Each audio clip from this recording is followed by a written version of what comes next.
In a perfect world, I want to just show up and do the art. Right. You know. Right. You're an artist, for God's sake. Yeah.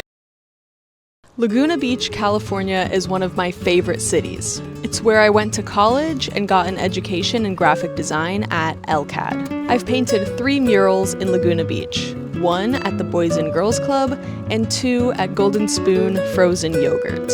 I interviewed my friend and amazingly talented artist Kate Cleaves in her home in Laguna Beach. Needless to say, Laguna Beach is a huge part of my art career. About a month ago, my dad was taking a stroll by the beach and saw this little radio station outside. He walked up to the radio host, whose name is Ed, and told him about me and what I do as an artist. Turns out, Ed has a program called Artist's Corner, where he talks to local artists. He said he'd be happy to have me on, so I reached out to him, and a month later, I sat down to have a conversation live on the air about my art career. I had such an amazing time. My boyfriend Angel came over and recorded some awesome clips of the interview, and honestly, the conversation flowed super smoothly. Ed is a very friendly and personable guy and an incredible interviewer. This was kind of a crazy opportunity for me. I never thought I would be on the radio, so please enjoy this conversation between myself and Ed on Voice of Laguna.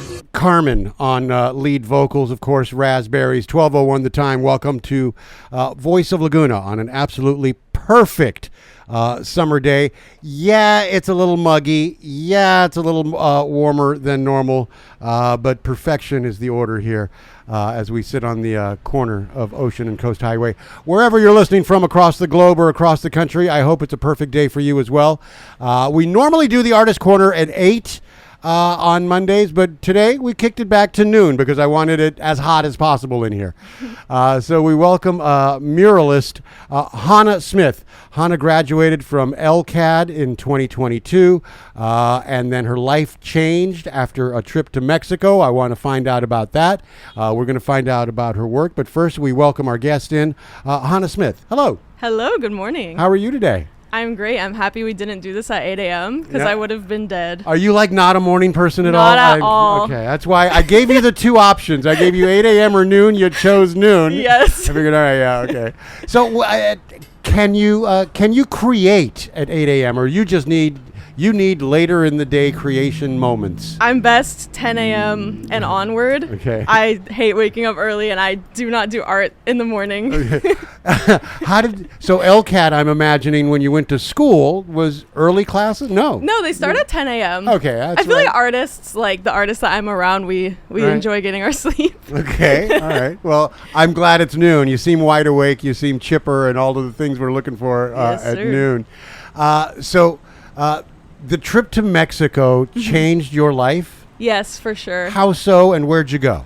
So when I booked my trip to Mexico, I was working at an ad agency as an art director. Okay. Very corporate. I have a degree in graphic design. Okay. So I was there for a couple years, and I was just feeling so anxious. Right.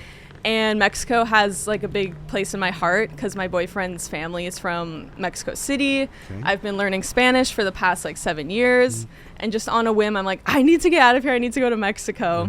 So if I were to say, "Qué bien, ¿entiendes español?" you would say, Estoy aprendiendo español, pues. okay, there you go. All right, okay, all right. So working in the corporate world, and that's why I started this radio station, was for less restriction, Yeah. no boundaries, no walls, artistic creativity.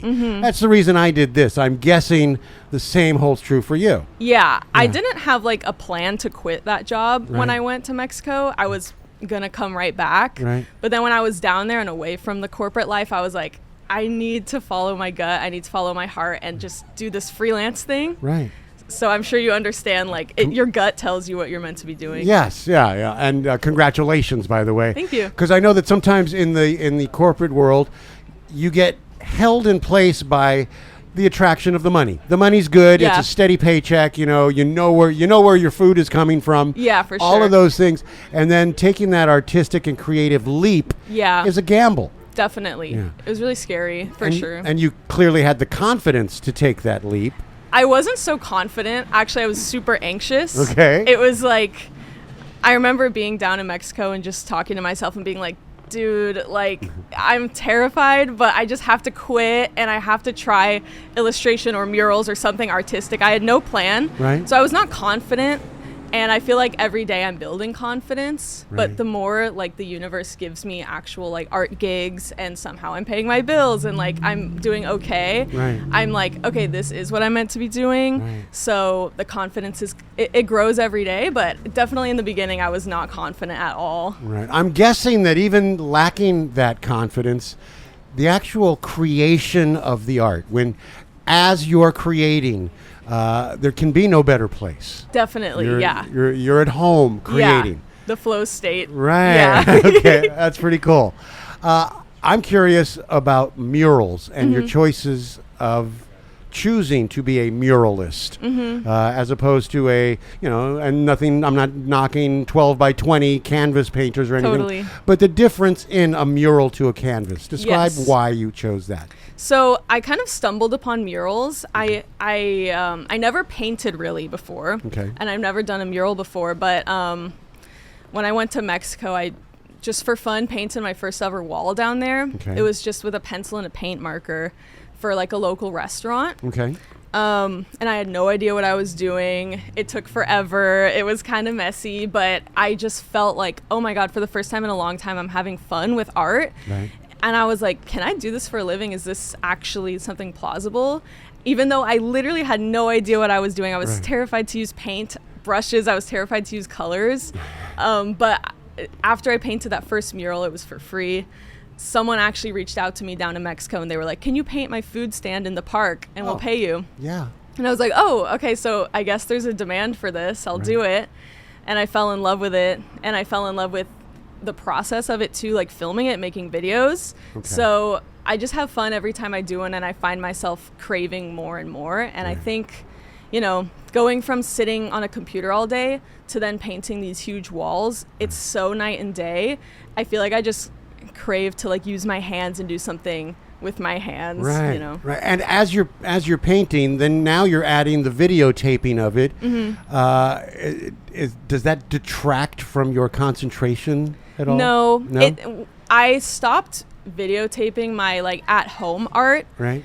And when I do children's books, that really distracts me. When I'm just sitting at my desk, like I hate filming. Right. But when I'm out and about painting murals, it doesn't bother me having a camera there with a tripod. Right. Or like just moving around and filming different things. Like I like that, and I kind of like to see the story in my mind of how am I going to make this into like a cool story with the rising action or whatever. You also illustrate for, as you mentioned, children's books. Yeah. And I've looked online as I look at your murals and the children's books. There's whimsical characters, and it's really. Even though I know, yes, it's appealing to children, there's something pleasing that speaks to the kid in all of us. Yeah. You've managed to capture that, and that's a difficult That's a difficult line to unblur. Thank you. Yeah.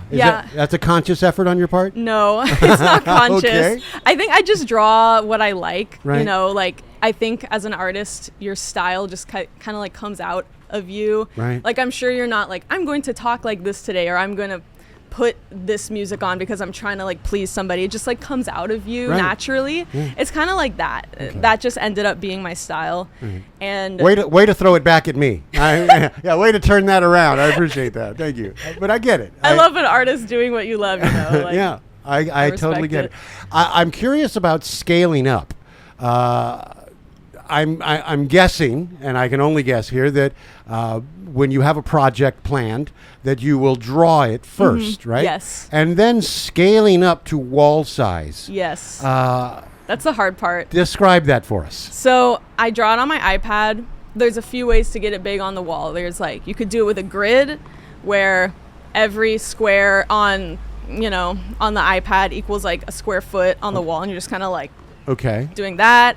I've used a projector where you literally just project the design and then trace it. That's pretty popular. Okay. And now a lot of mural artists are using the VR headset where you can see the design through these lenses and then you trace it like that. Okay. All of it's kind of clunky, I'd say, and difficult. Right. But you kind of refine it as you go. Right. I'm guessing the VR headset would be the clunkiest and tough to get used to, I think. Yeah, wouldn't it? it's hard. I've tried it, but it's good because you don't have to go in at night and project, because the Right. projector only works at night, and that's Right. not always safe. Right. I don't know. Every single time I start a mural, I'm always like, how am I going to scale this up? And something always goes wring, Right. and it's always hard. But then, I don't know. You just kind of figure it out. Right. How do you cover up a mistake if something does happen? If somebody says, "Okay, I need this particular thing on," that brings me to another question. First of all, so your murals can they ever be client specific, detailed like that, or Yeah. or do they just give you a theme and you just go crazy with the theme? They're always pretty specific. Okay. Like, there's a lot of behind the scenes work with contracts, revisions. I only allow 2 revisions per contract, or it's an extra amount of money per revision. Go girl, there you Just go. to like protect myself from Yeah. that back and forth. Right. I have something in my contracts that say once I start painting, you can't add things, because I've run into issues with that in the Right, past. right. That's really smart. Yeah, I had Yeah. to learn the hard way. So I'm curious, at LCAT, along with learning whatever it was that you learned at LCAT, Mm-hmm. are there also business classes that have to come with it? Yes. Okay. There's, I was in the graphic design program. Right. So I'd say that program was really business forward. Right. There was a class where they taught you how to make contracts, how to make invoices, and stuff like that. Right. But I will say they don't teach you the importance of like cold emailing, which is how I get a lot of my jobs. Right. Especially as a freelancer. I feel like at LCAD, in the graphic design department, Right. they were very much like, here's how you get a job in the industry. Here's how somebody hires you for a 9 to 5. Right. Which, makes sense. Yes. But I kind of had to teach myself how to like make my own business, which is scary and Right. crazy. Well, it's and probably again the same freedom that allows that creativity. The freedom in how you create the business is also huge. Mm-hmm. Yeah, because totally. You can do that. You can add that now to a contract. Hey, once I get started, Yeah. stay out. Yeah. All right, that's very cool. Are there surfaces or textures that are impossible to work with? I'm guessing that across the street is this plain white giant brick wall that I'm sure someone like you would salivate at when Yeah. you see it because it's just plain white. Totally. But like wood or stucco. Stucco's got to be the toughest. Stucco in the mural community, everyone hates stucco. Like if you get a stucco wall, you're like, oh no, this is gonna be so hard. Right. So I've seen muralists charge a little bit more for stucco. Right. Wood is fine. I don't know. I have something in my contract where I have the client Very good. prime the wall for me with the Okay. background color, Right. so I don't have to worry about like cleaning the wall, getting rid of all the imperfections of spider web, stuff like that. Okay. So it's like important to know what your wall is going to look like and feel like before you go in. And is there a separate option for potential clients that if they don't want to primer the wall, you do it at a certain rate? Yeah. I mean, typically these days, like, they're pretty happy to do it. Right. I got that idea from a fellow Laguna Beach artist, Kate Cleaves. Okay. She told me, she's like, especially if you're doing an elementary school, have them prime the wall because we're artists. Like, we're not just like regular painters. Right. Yeah. And that's more like labor and takes a lot of cost, a lot of time. So Right. in a perfect world, I want to just show up and do the art. Right. Right. You're an artist, for God's sakes. Yeah. You're not a painter, a brick wall painter. I get it. Can you work on more than one at a time? Yeah. Can you? Yeah. Do you? Like you mean like multiple clients at a time? Yeah, or walls at a multiple time? projects. Yeah. Yeah. Yeah. Okay. So typically, like if I'm painting, probably in the background, I'm also designing for another client or doing a children's book. I'll try to be communicative and be like, hey, like for the next couple of weeks I'm going to be painting. I probably won't be as on top of it on my freelance stuff, but I'll be back to it. Right. Yeah, just having like a calendar and like lists and keeping everything organized Right. helps me a lot balance everything. So I want to focus on children's books for a moment. So I know that you illustrate for them. You illustrate for a book that someone else has written. Any intention ever maybe of writing your own children's book about murals? I've thought about it, yeah, for sure. Okay. I don't know if it'll be about murals or about something else. I need to really like sit and think about Right. what theme I want, but I think that's something I would love to do in the future for sure. What else do you find interesting? What else do you do other than your art? What what is your day like without art? I like playing music. I'm learning piano and guitar. Oh, very cool. My grandma was a piano teacher, so we have music in our genes. Yeah. I like going on walks. I like going to the gym. Do you prefer piano over guitar? I've been playing piano longer than I've been playing guitar, Right. but now I really like the ease of just sitting with a guitar and it's really hard for me. Like guitar, it's like hard to learn, but I feel like once you get over that hump of learning, it's like so fun to just jam out. And the creative release that you get from painting and from doing murals, do you find yet a creative release in your music? Yeah, I find it's like a more immediate creative release. Okay. Because murals, like so far, they're very client-based. Right. And I love them, but I'm still like working with deadlines, working with the client's vision. Right. I find music, it's like, right now I have creative energy. I'm just going to go sit at the piano and just get it out immediately for myself only. And I should let the audience. There's a fly that's been bugging her for the last 3 minutes, and I think it's a ghost of the newsstand that was here before. It's probably left over from that. I'm sorry. I love about it. It's that. our special guest. Yeah, it is. And when a client comes to you with a specific idea, if you aren't really hip to that idea, do you let them know? No, can we change? Are you able to suggest that? Yeah. Those kinds of changes to a client's idea. Yes. I've had a lot of people reach out to me where they ask for something that really is not like something that I vibe with at all. Right. Like either stylistically or I don't want to say morally, but like Right. something religious, for example. Right. Where I kind of just have to be like, hey, honestly, like this isn't really something that I associate with personally. And then Right. I'll give them like a contact for Someone my that friend. might be, right. Yeah. Yeah. Yeah. Okay, that's pretty cool. Because it's hard to jump into that creative zone if you're not in somewhere where your values are matching what Yeah. you want to create. Totally. Yeah, Yeah. I totally get that. And what are you currently working on? My next mural is going to be in somebody's backyard in Ver- Fountain Valley, Very cool. which is my first backyard mural, which I think is cute. It's like a little beach scene with penguins because their daughter loves penguins. So Right. Do you take into account, for instance, and I'm just guessing that it's on wood of some kind? it's on brick. Okay, so do you take into account that maybe there's sprinklers that'll go on and sometimes wash it off? And is there a remedy for that? Yeah. Typically, like, I try to talk to the client and be like, hey, are there going to be any sprinklers, whatever. But I was painting at Las Palmas Elementary School in San Clemente. And every morning I came back, my paint was all dripping. And I was like, what happened? Did the sprinklers spray? But no, it's just because it was so close to the beach that the dew would, Right. like, make all the paint drip. Right. So I had to change my schedule a little bit and not paint past like 6 p.m. so that the nighttime dew wouldn't like ruin the paint. Right. But I'd say almost every job, like something like that goes wrong and you just kind of have to figure it out on the spot, which is kind of the fun of it. And part of the helpful experience down the road. In 15 or 20 years, you've got this formula down where it's just like, so, hopefully, yeah. Yeah. And if a listener out there wanted a mural or a municipality wants a mural, the city calls you, how do they find you? You could go on my website, www.hanaxart.com, or on my Instagram, hanaxart, which is HANNAX art. Okay. All right. And musically, Yes. are you going to write any songs? Are you good lyrically? Do you escape that way by writing music that way? Yeah, I've written songs before. I haven't like posted them or anything. Right.